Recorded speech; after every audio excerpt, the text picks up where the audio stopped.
Hello everyone and welcome to the Dice Commando YouTube channel. I'm Andrew with you here as always.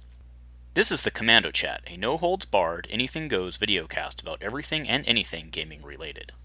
This video and others like this one are possible thanks to viewers like you. Please show your support with a like and subscribe, and be sure to hit the bell notification icon so you don't miss any new videos. If you want to get involved with the channel, consider becoming a channel member. There are many benefits to channel membership, including access to our Discord, exclusive deck tech and strategy videos, and the opportunity to help create channel content. I want to sincerely thank all our channel members, as I truly couldn't do this without your support. You guys rock. Go Commando. Hello everyone, welcome to Dice Commando and a special episode of the Commando Chat. Tonight I have special guest Bronson. Now for those of you who may have or may have not seen his channel, he covers gaming stuff much similar to we do here, but he kind of has philosophy type chats, and that's why I thought it would be fun to have him on a non-topic specific Commando chat and kind of have it out. So how's it going tonight, man? Oh, doing great, man. Thanks for inviting me on to this. Yeah, I do a Flesh and Blood channel talking about a lot of philosophy and different thought processes on different things. So look forward to the chat tonight, man. Yeah, and he also does Drinking with Bronson, which, cheers, my friend. Cheers. Cheers. So tonight specifically, and what we're talking about tonight, what I wanted to have him on to specifically talk about was in the community as community leaders or judges or impartial observers, whatever you want to call it. Sometimes we see conversations about rules questions or other play topics or even preferences about decks and stuff. We see them go sideways very quickly on boards, Facebook pages, Discords, whatever you want to call it. And what we're talking about tonight is how we can step in, how we can control that, and what we can do. And by control, I don't mean control, but what I mean is manage the situation, right? So how can Bronson, myself, and you guys manage that situation?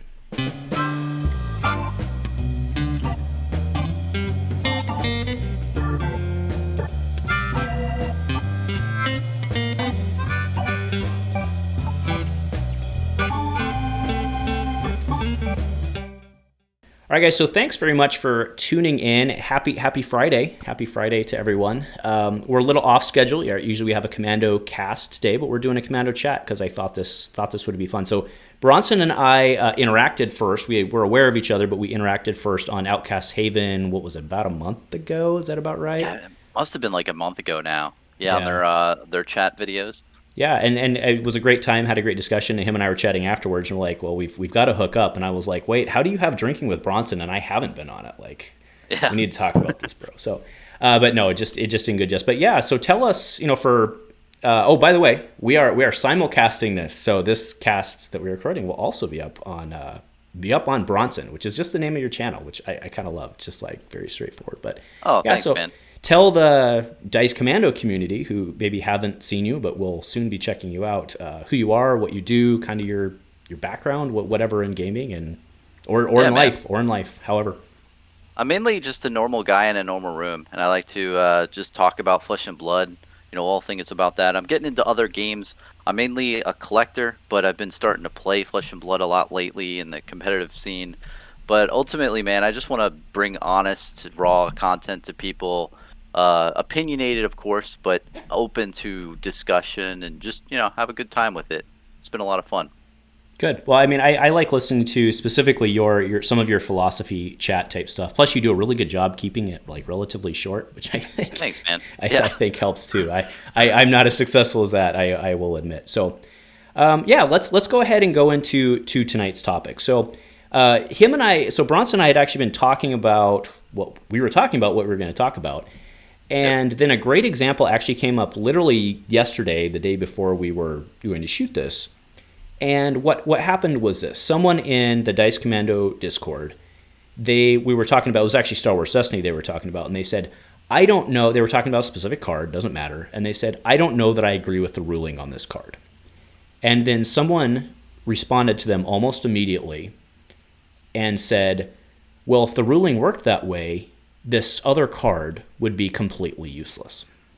And I thought that was a really good lead into our conversation tonight, because obviously, person A said topic A, and person B was on topic A.5, right? They took it sideways immediately. And then, you guys know the way Discord and Facebook's work. Everything goes down linearly. So nobody goes up and reads, and then they catch the conversation halfway through, and all of a sudden you're playing a game of telephone just like you did in kindergarten, right? Yeah. So I thought that was a really good place to put this into context of kind of what we're talking about. So, we've seen all the time, or not all the frequently, we see cases where someone will ask a rules question. And Bronson, tell us, what happens in your experience? What do you see all the time happen? I mean, out there on the Facebook and out there in general forums for Flesh and Blood, I have to say a lot of times you can see that judge calls aren't made correctly, because I think the inherent thing is that just people who are answering the questions don't have like the most amount of experience sometimes. And just what I think is concerning to me as a player is if you have that on message board and nobody corrects them, and even if someone else corrects them, but then the person A doesn't agree with person B's thing, and then they keep tumbling down, you just get like just a weird situation where it could just be a simple answer, but it becomes like this whole kerfuffle. And yeah, it just wastes a lot of time in my experience. It seems when it should be a lot simpler. Sure, and you get into these situations, I think like the example was where you're no longer, very, very quickly, you're no longer talking about what the original subject was. And I think that Exactly. becomes very hard to manage for a community, because communities are made up of multiple layers of people. There's the people who are responding quickly because they live on the message board, and there are people who tune in maybe once a day, maybe once every couple days, to kind of scroll down, and they're not going to read every single statement, right? So Yeah. how have you been able to manage, based on your personal background experience, how have you been able to manage situations like that? And I'm not saying every situation. I know sometimes things go out of control, right? So let's keep that in Yeah. mind. But how have you found success in managing situations like that and really taking away the difficulty in having a conversation in the gaming community? I think the biggest way I've managed it is with a lot of other things in my life that I've done. I find somebody who's an expert in that field. Like when I was in college, I really wanted to like work out and get really in shape. And I had to look into myself and you're like, maybe I don't know how to do this. So I went to like literally the biggest guy in the room and I said, "Hey man, can I work out with you? Are you going to be at the gym?" He's like, "Yeah, man, you want to just tag along? It's all good." And like I learned so much from him. And this I'm going to transition back to this whole, judge calling and stuff. I do that the same thing. I know this guy AJ Brown. He's from Adventure Co Gaming, and he just knows the rule book inside and out for Flesh and Blood. Like he just knows it like the back of his hand. And if he doesn't know, he'll look it up, and he has really good rulings. So I just go to him with any question that I have, and I think that that's the heart of it. Like whenever you have these message boards, I think that a really good thing that could be implemented is have like different distinguishing users of, hey, this person's like a distinguished judge, and when a user reads like that person's answer, then they know, okay, this guy probably knows what he's talking about Mm-hmm. versus other people. And it's the same thing where let's say you're on an airplane, right, and someone is having like a heart attack right next to you. Do you just say like, hey guys, let's have a consensus, like what do you think we should do with this guy who's having a heart attack? No, the first thing you said, is there a doctor in the airplane, right? I think that's the same thing. If you have a problem with these message boards of people going back and forth with like, oh, I think it's this or that, go to an expert. Look out there in the community, and there's tons of people. I mean, there's for Flesh and Blood, there's this guy JJ Scott. He is Moonlight Solace in the Discord, and you can like ping him anytime. AJ as well. Like there's a lot of smart people out there. So I think that's the answer of it all. But ultimately, I think these things start because there is a right or wrong. Mm-hmm. Like when you have a judge question, it's not like any other type of disagreement with politics or world views where you can just say, hey, I have my opinion, you have yours, we can respect it. It's more of a one person's right and one person's wrong, and I think it's easily escalated after that point. Sure, sure, That's sure. my take. Or easily de-escalated. Your meaning, right? Yep, Yeah. Okay. exactly. Cool. So I think I mean, we've all been on, we've all taken the long trip down, Yahoo comment pages or internet comment pages, whatever it may be, right? And I think a lot of us internally laugh about that because we're like, oh man, there's so many stupid people in the world. And we see a lot of similar behavior in gaming boards, but I think it's a little harder, for me at least, it's a little harder to deal with because by and large, I don't assume, or maybe it's the other way. By and large, I think I assume that the gaming community has a higher level of intelligence on the average type of person, right? Yeah. And I I can see wonder that. if that's why we being the gaming community, don't devolve into bickering, to be polite about it. I wonder if that's why we don't devolve into bickering faster. I don't know if there's a way for you to answer that. It's just kind of a thought I'm throwing out there because I do believe that the inherent gamer is smarter than your average Pooh Bear, right? I Oh, mean, I totally agree with that. right. So, like you talked about, there's somebody who's right and there's wrong, but you see all the time somebody's not willing to back down on it. Yeah, maybe it's just an ego type thing, and I mean, that's just with any person, that's inherent in anybody. Because I mean, like you said, we're more civilized than the average bear. We're getting into a game and we're running all these numbers and theories and statistics in a way. Well, maybe not statistics, but when you create a deck, there's a lot of probability and Mm-hmm. math and skills that you need to be intelligent for. So, you'd think we could be civilized, but I don't know. Maybe it's an ego thing, or maybe people who are gravitating towards those judgy type things are very prideful in getting things right or wrong. I don't know. And I hate to generalize like that, but uh, yeah. I mean, what's the comment? Stupid is as stupid does. And I'm not calling Yeah. anybody stupid. I just mean, behavior is behavior. Yeah. But yeah, And it, go I ahead. think it's when you, sorry, man. Like, I think it's when you take off the main argument and you go off into like attacking the other person. Hmm. Then it's just like people just go back like, oh well, maybe you're getting emotional about this, and that's when it goes off the rails, I think. And but Hmm. I mean that's the internet. All of us are more susceptible of just being more like direct and more like aggressive, I think, because we just don't see the person. We just see this cube like forum post, so we just don't care. Sure. And everything that you just said, if you were typing in a Discord, had to be diluted down to 13 words or whatever, right? I mean, Yeah. it's not like Twitter, I'm not saying that, but like, everybody knows that in Discord or Facebook, if you write more than 2 sentences, nobody's reading your posts, right? Oh yeah. So, I mean, so yeah, I've just found that like I said, I wanted to talk to you about kind of the philosophy of that because you and I are. I mean, I don't know exactly how old you are, and you don't have to say, right? But I mean, we're slightly I'm not 30.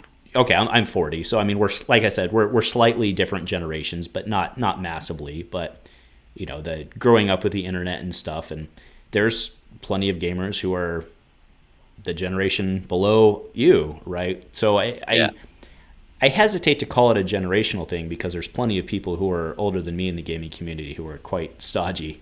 But it's always been interesting to me how it sometimes can feel so difficult to have a fair conversation in gaming because I don't know why because right. And sometimes I wonder if it's like maybe it is the pride. Yeah, the Sometimes I get ego thing. frustrated where I think that somebody thinks they're smarter than everyone, and I'm like, you know what? If you walk down the street, you probably are smarter than the average person on the street, but you're not in the street. You're in a gaming community, right? So, Yeah. or I don't know. It's just very. I just like I said, I'll toss it over to you, and you can respond to what I just said. It's just like I said, it's just a chat back and forth. Yeah, man. I think it is kind of an ego thing in a way. I mean, I just think that overall there should be something to where judge questions can be answered just by just smart people who live and breathe it. Like, yeah, my buddy AJ, literally, yeah, you heard about the Flesh and Blood comprehensive rule guide, right? Hmm. Like this guy was like counting down the days and was like, oh man, I can't wait until they see the comprehensive rule guide and publish it, because then he binged it and just like lived it and like went through it all. But you know at the end of the day, the big concern I have is just when people are playing at their local game store and people are having the judge calls and the judge looks on the message board and sees an answer, that could change the state of the game. Mm-hmm. That could change somebody from getting, fourth, seventh place to first place. And if I was a judge, I would feel horrible afterwards if like, oh man, I called that this way, but it was really this, and I might have screwed that person over. So it's tough. It's tough being a judge. But on the other hand, man, like have you ever judged for games? I've never Yeah, done it. But it and seems very thankless. I've made the wrong call, like you said. I mean, Yeah. Like how does that feel? I mean, you kind of have to just move past it because you Oh, of made the course. decision in the time, and it's too late now. Yeah. But I mean, yeah, it's not like you're like, yeah, I did it. Yeah. Right? So Well, and well, like it's a pretty thankless job, right? I've never done it, but from what I've seen, it's like it looks like judges are just doing it for free, so it's a great service. yeah, I mean, actually, Fab does a pretty good. Flesh and Blood does a pretty good job with having those. The armory kits have the contributor mat or whatever the heck they call it. Basically, it's the community star mat or whatever. So I've been tossed a couple of those over history. Oh, nice. So I mean, it's not as thankless as other games, but yeah, I mean, and maybe I'm better at it because I refereed in college. When I was in college, Oh, that's cool. I was a baseball umpire in high school, and then I refereed intramurals in college. And basically, what you're saying, the best you can do is get out of there without screwing up. That's the best you can do. There's no such thing as a good referee. There's no such thing as a good judge. There's only bad judges, right? So, I mean, you can be okay, but you can't be like, oh, if you're 100%, you passed. Other than that, you failed. And that's, I mean, it's true because you did screw up the game somehow. So I get it. Do you think maybe that's the key to the message board thing? Because when one of those people gives an answer, they don't want to. It seems like being wrong is not okay as a judge.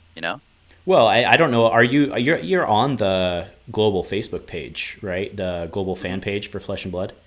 I don't go on it too much though, Well, because I'm not that's really. smart. But I am on it. It's smart. Yeah. But there was a conversation today actually about cheating. So apparently, and I'm sure you've seen this in the Discords too, because everybody talks about everything in multiple places. But there was a conversation today about I guess somebody on stream made a bunch of mistakes, and we see that The all health the time. total? Yeah, I think it was that, and then I mean just Yeah. Cumulative mistakes of fatigue of playing an insanely complicated game all day long, right? And Yeah. I thought it was funny because I do gameplay on my channel, and I've had people been called cheaters before, and I immediately ban people who call people cheaters it's just the way it is. But I was on 2 weeks ago playing Dorinthia, and I missed a Dawnblade trigger, meaning I didn't put my counter on. Mm-hmm. And in that case, I was an idiot, right? Well, it happens, because man. I missed. Well, but I'm saying from the community standpoint, right? From the people going out and calling these guys cheaters, I was an idiot. But if I had a counter on and forgot to take it off, I would have been a cheater, Yeah. right? And both of them are fundamentally the same mistake, right? It's a missed trigger on the sword, on the same card. One of them makes me dumb. The other one makes me a cheater. So that's what I try to put into perspective from that case. But people are, long story to your point of, what we're talking about, that's people are very unforgiving for mistakes. Yeah, and they jump to conclusions. And even if they see a video and it looks one way, you don't know the whole story. And like you said, you're playing Flesh and Blood for 6 hours. Mistakes are going to be made, Mm-hmm. And I think that's a good policy, man. Yeah, if anybody calls each other a cheater, then they're banned. Because it's like, unless you have like undeniable proof of like this is exactly what happened, and you can see them like switch their arsenal card, buy, or if they purposely on their notepad tick up their health points, something to where it just doesn't make sense. I understand that, but I think that's the big problem with the internet too, is that people assign blame and they take shots at people when they don't 100% know, if it's true. Yeah, so I think that I know we kind of went on and so we were talking about not making asides, and we just made an aside, but I think it's relevant to what we were talking about in that if someone gives the wrong answer, or that if someone, I mean, yeah, maybe that's why those people keep their head down, to your point, is because the comprehensive rules are out. It's not clear in the comprehensive rules, because I've looked them over and there's things that still aren't clear. I mean, there was that, I forget who it was, but there was that guy who basically sat down and did a Q&A with the designers, because he's like, this isn't clear, this isn't clear, this isn't clear, this isn't clear. So I could understand trying to keep your head down. That sounds cool. Yeah, I think they're actually up on the. I'll do an image and overlay later for the viewers to catch up. But it's actually on the Flesh and Blood. There's on LSS's articles page. I'll go point them out, but somebody put them up posthumous. But it's basically just like a Word document where he sat down with two of the Deves and asked them questions, and even the Deves didn't. It was kind of funny because at least the original document I saw, the Deves didn't even agree on every answer. It was like hard no, soft no, like hard yes, meh. Yeah. So, but I mean, yeah, I understand that too, because again, we, like you said, we're very unforgiving, and if they give the wrong answer, then all the sudden Bronson, who used to be the community leader, is no longer allowed to TO because he made the wrong decision or something, and because now nobody wants to go to Bronson's store because Bronson cheated, right? And see how we can tie things together. See, we have a plan. It all comes full circle. Yeah. So, but I mean, it is scary, man. I mean, making the wrong choice or even just accidentally doing something in a game and people label you as such. It's tough, and especially having all these different kerfuffles around something that's supposed to be fun. Something that you're supposed to have fun doing, and the rules are just in place to make everything fair and just. But I think overall, just with the whole judge call thing, I think there should be different levels of degrees of people's, opinions are weighted. Like if it's some random user 8972, their opinion shouldn't matter as much as somebody who is a judge, and maybe they took a judge exam and they passed all these things with flying colors.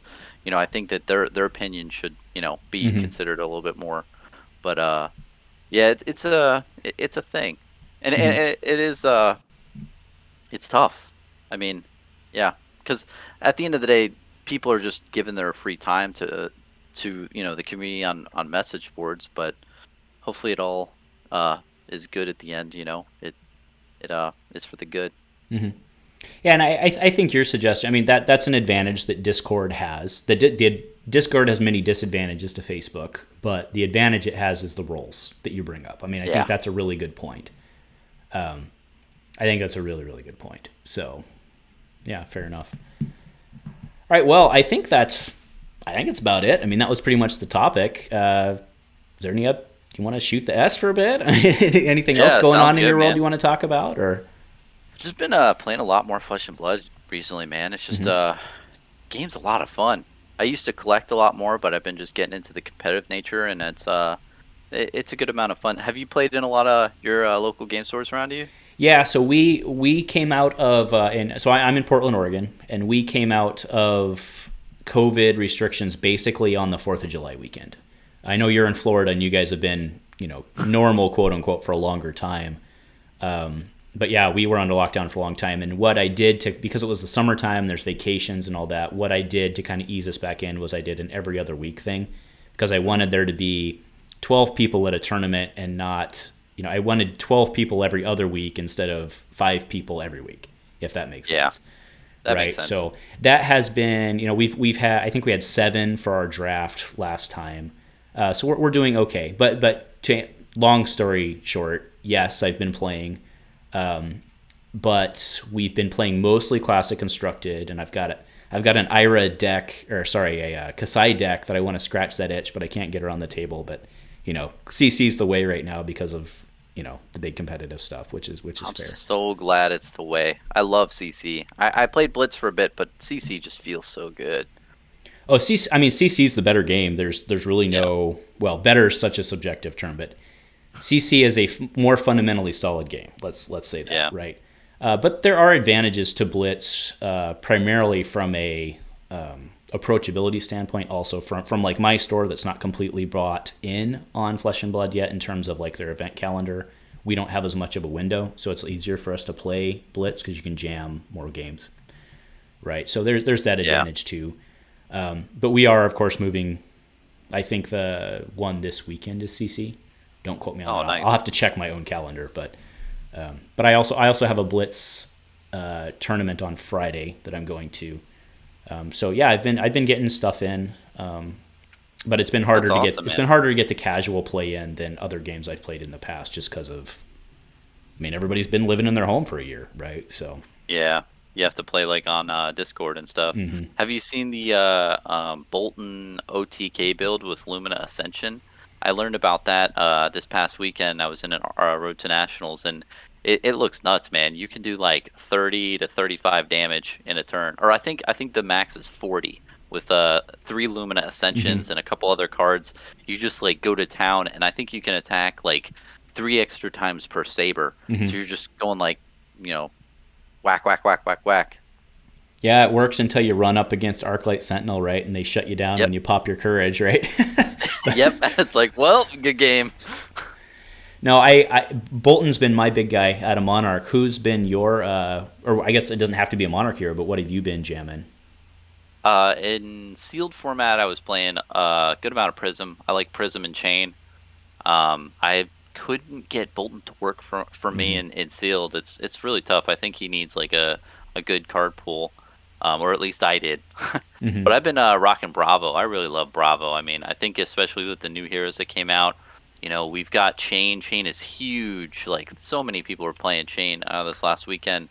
And I think Bravo's really good equipped to like heal and also like block out all the damage, to wait until later game. And then also against Prism, I think he fares pretty well with their, Phantasmal, and like pretty much 50% of your deck is attack cards that are 6 or more.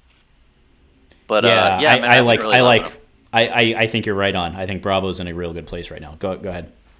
Oh yeah, no, he's super good. But overall, man, I'm really liking him. Like, just grinding out a bunch of games, learning more and more. And I can tell you, I've lost so many games to get to being, better. It's funny how much you have to get your butt kicked until you start feeling like you're one with the hero. And I know you're rocking Azalea a little bit, or you're trying to like theory craft, right? Well, I've been playing her since she came out. Nice. She was kind of my person, but I mean, I was a warrior player to start. Like, I was Dorinthia from the get-go. So I had Dorinthia as my winning, and then I was like, all right, I'll jump on this grenade, right? So basically what we did, just with the way we kind of split cards in our local play group, is we basically have all kind of picked a hero-ish. So I was warrior early, and then when we did our box break, I picked ranger. So that's what I've had. And then we didn't do that for Monarch. I bought my own case for Monarch, so I've got wider stuff there. Nice. But are you looking forward to the new Ranger? What is it, Lexi? Yeah, I mean, yes and no. Like, I'm excited to see what it is, but if you really put it in perspective, like, yes, Bolton's a warrior, but he doesn't really, like, he's basically a new faction from Dorinthia, right? From many aspects. So I'm kind of expecting that to be the same thing for Lexi. So like, Lexi may be almost certainly will be completely different than Azalea, right?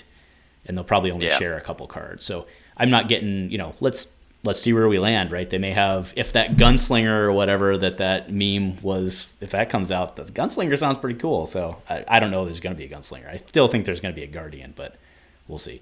Man, if they run a guardian, I'm definitely going to have to, be playing him in sealed.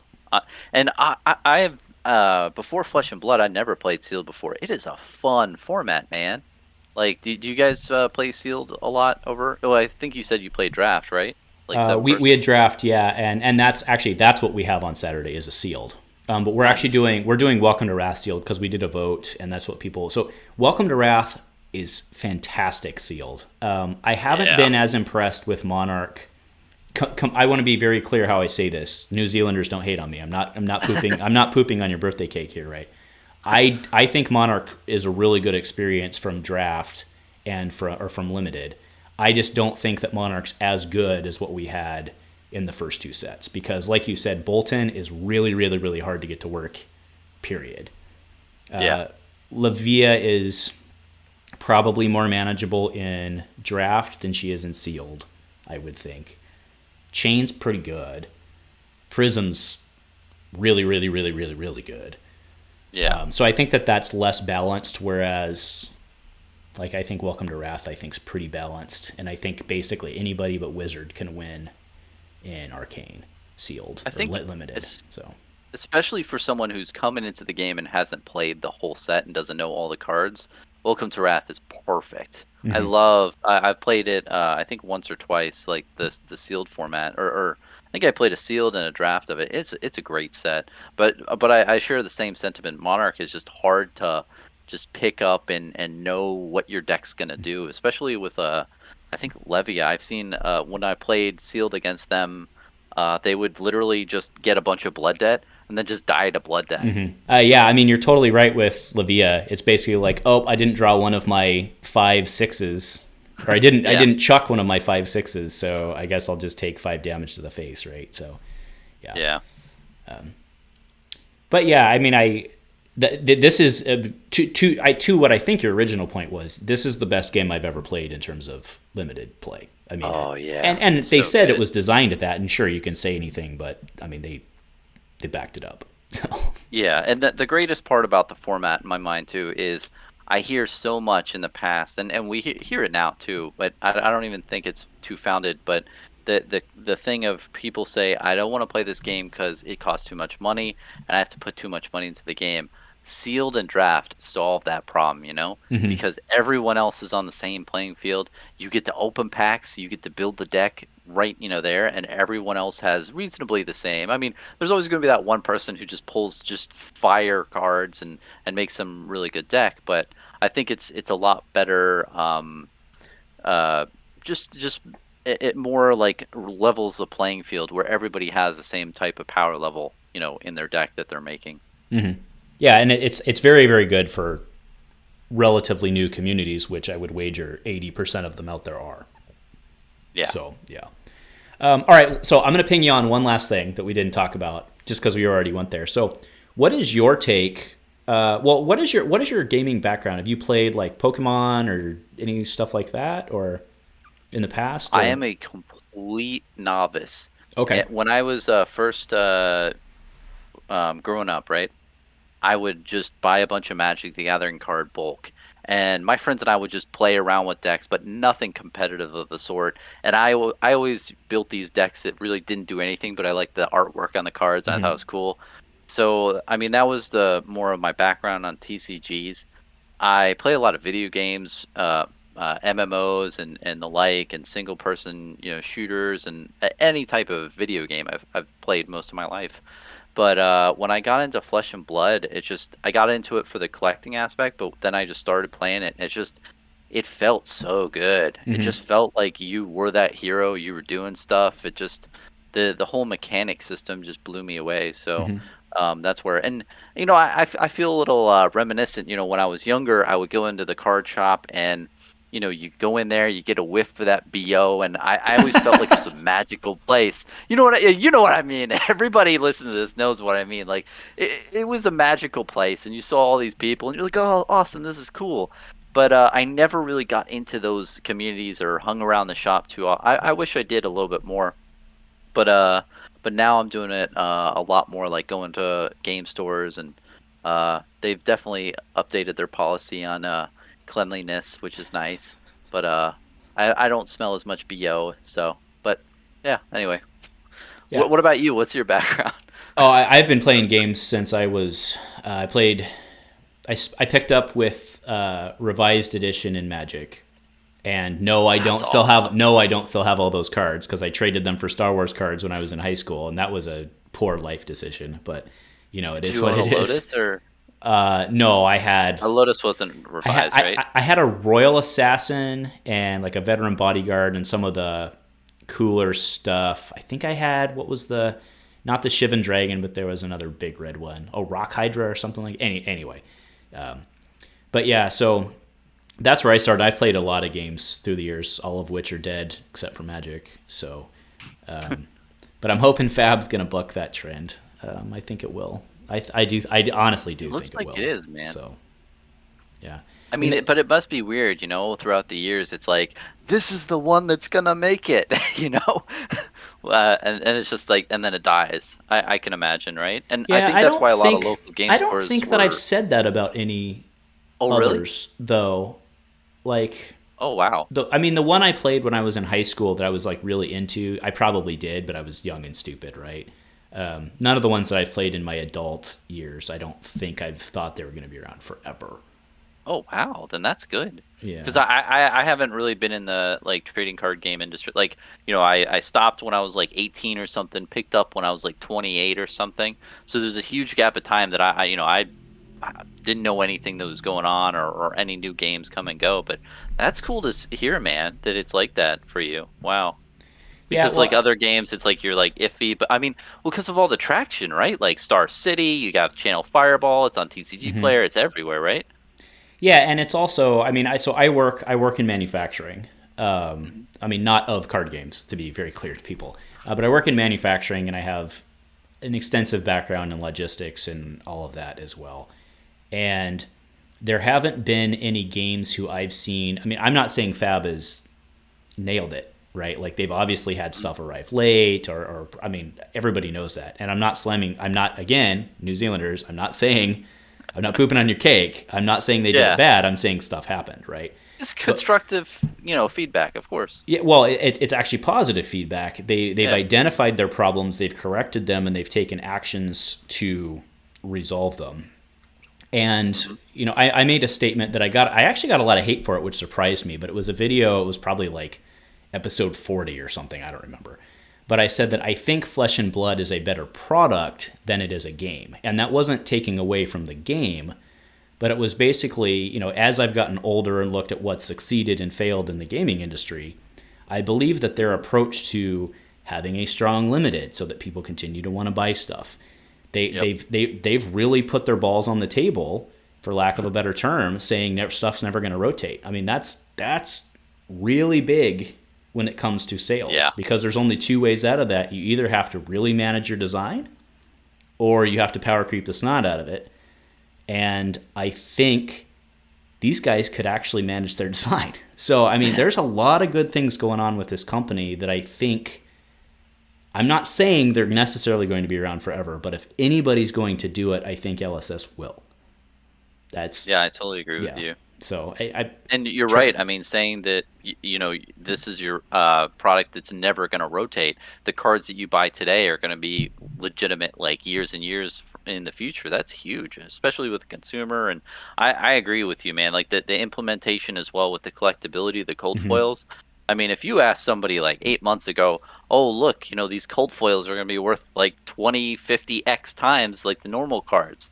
They think you're off your rocker, but now we're in that age, the collectors really gobbled that up and like, oh, this is a collectible piece, gimme, and the players are like, oh, these unlimited cards, those are ours. Like, it's a very well designed product. It has a lot of thought behind it. yeah, and that's, yeah, I mean, exactly, right? You nailed it. And that's what I was trying to Yeah. say is I think that they took a good game and they packaged it in a good product, or maybe it's the other way around. It's a good product. I don't know what the proper way to say that is, but they did both sides right. Because I don't know if you've heard of Fantasy Flight Games, maybe, in Star Wars Destiny. That's when we had they're the Yep. worst company on the face of the planet. They completely mismanaged a great property.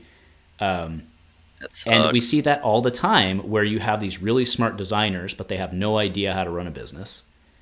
Yeah. And I think LSS has both. For now, at least, right? Or at least they have I don't know. I don't No, I don't want to no, be in that I totally agree. absolutes, but they have Yeah. they're best. I believe they are best positioned to succeed of Yeah. any company that I've seen, quite frankly, ever. Because I think Magic, like when Magic came out in the late '90s, I don't think they thought they were going to be around for 40 years either. Like he thought he was releasing one set, and he's like, oh, okay, let's keep doing this, right? And here we are. Yeah. So I think Oh, I can LSS just is do a this plan. again. Yeah, Yeah. and we'll keep doing Oh, it. yeah. And now, No, I totally agree. we need to come up 'Cause with this rotation thing. What's this, right? So Yeah. And like you're right, because if it was just a great game, and it's amazing game, but they could have easily printed Welcome to Wrath and been like, oh, and like had no cold foils or anything, and like, oh, there's demand for this, printed it a ton more, and then it got into the market. But then the investors and collectors wouldn't care as much. It's like, oh, well, wait, this is the same product. The print run is like, insanely large. There's not much to collect here, but they made something for the collectors, which I think was really smart. And then, obviously the unlimited set is for the players. I think that was a huge key, because if you don't have that, then it's like, then there's no incentive to, owning like precious things if there's way too much of it. And just how they're implementing it is really cool. Yeah, I agree with you, man. I mean, I don't know. It's cool to hear that from you, especially because like you have so much experience in this realm. I haven't been around too many trading card games, so that's cool to hear that like this is the one. Because I was in Keyforge a little bit. I was like, oh, this is cool. It's Richard Garfield. Like this is gonna be the thing. And then I mean, it's still around, and I don't know how well they're doing, but I don't hear too much buzz anymore. But I have heard that a couple times before, where people were like, okay, this is gonna be the thing, and then things happen. But yeah, I mean, we could do a whole cast on. I didn't play Keyforge, but I actually thought that was a pretty brilliant model, actually, with the whole like chains and all the stuff they were doing. But that's a different subject. So, yeah. All right, man. Well, I'm looking at the clock, and we're at like 20 minutes longer than we originally planned on. So I think we need to button this up and get out of here. But I wanted to thank you very much. This was a good time. And again, I want to remind everybody we're being simulcast. So if you're curious on what it looks like on the other side, if you're on Dice Commando, go. Oh, I'm pointing the wrong way. If you're on Dice Commando, go check out Bronson. And if you're on Bronson, go check out Dice Commando. So yeah, and thank you so much for having me again. I really appreciate it. Yeah, it was great. It was great talking again. We'll have to do this again. We'll do the drinks with Bronson, or it's drinks with Bronson, right? Beers with Bronson? Drinking with Bronson. Drinks with Bronson. Yeah, we'll have to do that. So awesome. Well, any parting shots you want to get before we get out of here? I don't think so, man. Just thanks again for doing this. It was fun talking about Flesh and Blood and a bunch of topics. Yeah, I think just overall, if everyone can just be nice and chill, and if you don't know something, just ask someone smarter than you, then I think the world can be a better place. But that's my parting remark. Awesome. Well, that's a great parting remark. And you know what? While I'm thinking about it, I think what you and I need to commit to right here on video, let's do a Drinking with Bronson, and we'll talk gaming history. That's kind of what we were talking about at the end, right? We can go through games that have failed and why LSS is in a better position or something like that. So let's put a pin in that. Love it. Come back and do it. Anyway, thank you very much. Thank you everyone for joining us. Go check out this man. Oh, pointing the wrong way again. Go check out this man. Give him the like, subscribe. Same here. And if nothing else, folks, you got to say it, Bronson. Go Commando. Go Commando.